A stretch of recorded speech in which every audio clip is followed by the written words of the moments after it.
পুরুষদের সাথে পাল্লা দিয়ে পুজোর আয়োজন করে চলেছে মহিলারা। চাঁদা তোলা থেকে শুরু করে বিসর্জন, এমনকি পুজোর আয়োজন সবেতেই টেক্কা দিয়ে থাকেন দিনহাটা বড় আটিয়াবাড়ি মহিলা সমন্বয় দুর্গাপুজো কমিটির মহিলা সদস্যরা। মহিলা পরিচালিত এই পুজো এবছর 16তম বর্ষ। পুজো কমিটিগুলির পাশে মুখ্যমন্ত্রী মমতা বন্দ্যোপাধ্যায় যেভাবে সহযোগিতার হাত বাড়িয়ে দিয়েছেন, সেই পথেই 1 দশকের বেশি সময় ধরে পুজো করে আসছে দিনহাটার বড় আটিয়াবাড়ি মহিলা পরিচালিত মহিলা সমন্বয় পুজো কমিটি। সোমবার খুঁটি পুজোর মধ্য দিয়ে প্রস্তুতি শুরু হলো। উপস্থিত ছিলেন পৌরসভার কাউন্সিলর, পুজো কমিটির সভাপতি শিখা নন্দী, সুমিতা সরকার, স্নিগ্ধা সরকার, সরস্বতী ভৌমিক, ননীবালা দেবনাথ। এবছর পুজোর 16তম বর্ষে থিম হিসেবে তুলে ধরা হচ্ছে কুজনে বোধন। পাখিদের বিভিন্ন দিক থিমে তুলে ধরা হচ্ছে। এর আগে এলাকায় দুর্গাপুজো হতো না। পুজোর দিনগুলিতে ঢাকের আওয়াজও শুনতে পাওয়া যেত না। তখন থেকেই আমরা মহিলারা এলাকায় দুর্গাপুজো করার পরিকল্পনা নেই। শুরু হয় দুর্গাপুজো। অনেকেই সহযোগিতার হাত বাড়িয়ে দিয়েছে। মুখ্যমন্ত্রী মমতা বন্দ্যোপাধ্যায়ের উদ্যোগে রাজ্য সরকারের আর্থিক অনুদান মেলায় পুজো করতে গিয়ে অনেকটাই সুবিধা হচ্ছে।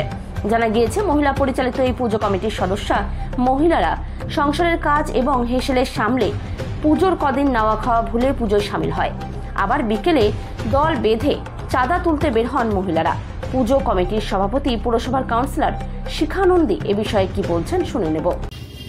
দিনহাটায় বড় আটিয়াবাড়ি কলোনিতে মহিলারা দুর্গাপুজো করে। এখানে আমার স্বামী প্রয়াত অসীম কুমার নন্দীও ইনভলভ ছিলেন। আজকে উনি আমাদের মাঝে নেই, তাই আমি সেই সূত্রে এখানে আসা।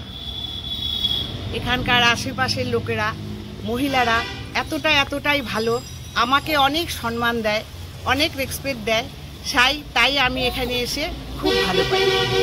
এখানকার লোকেরা এতটা সরল মনের, তারা আর সেটার প্রশংসা আমি আর করতে পারছি না। ওরা এতটাই ভালো। এখানকার মহিলারা যা কাজ করছে, করে দেখাচ্ছে, সেটা কোনো ছেলেরাই করে সাধারণত দুর্গাপুজো, কিন্তু এরা নিজেরাই সাহস করে এগিয়ে যাচ্ছে।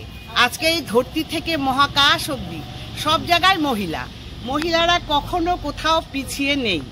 আজ এখানেও এগিয়ে আছে। মহিলাদের পাশে এসে এতটাই ভালো লাগে, মনে হয় আমরা যেন একটা খোলা আকাশে উড়ে বেড়াচ্ছি। আমাদের এতটাই আনন্দ লাগে সব মহিলারা একসঙ্গে যখন হই।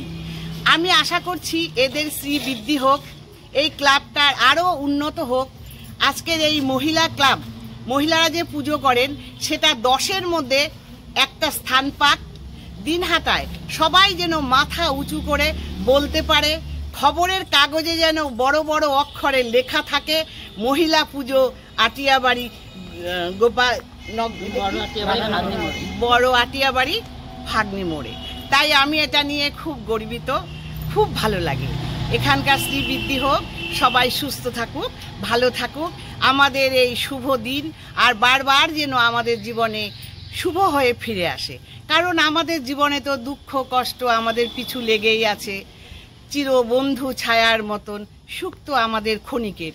তাই আমরা খুব যতটুকু সুখ পাই সেটুকুই আঁকড়ে ধরে বাঁচতে চাই।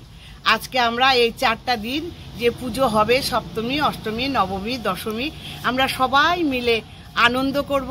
কোনো থাকবে না জাতির ভেদাভেদ, কোনো থাকবে না ছোট বড়র ভাগাভাগি, কোনো থাকবে না গরিবের গন্ধ। সবাই মিলেমিশে করব আনন্দ, অফুরন্ত আনন্দ। প্রণাম নিয়ে শেষ করছি।